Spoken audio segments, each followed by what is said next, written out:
قريب وبلغم، كتير الوضع صعب، ما عم بقدر اتنفس نتيجة البلغم.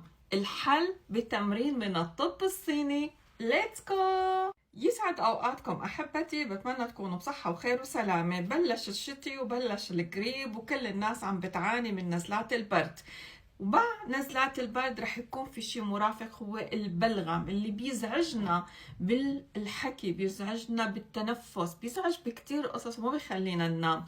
الحل رح يكون مقتبس من الطب الصيني وهو كتير بسيط.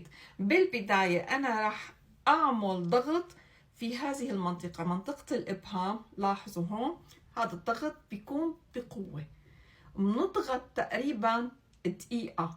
وأثناء الضغط إذا صادفنا نقطة كتير عم بتوجعنا، منحاول على النقطة اللي بتوجعنا أنه نستمر بالضغط كمان دقيقة.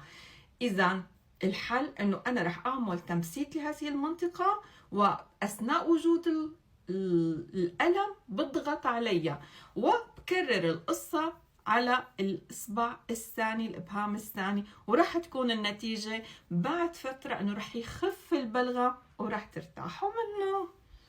خبروني بالتعليقات كنتوا بتعرفوا هالمعلومة؟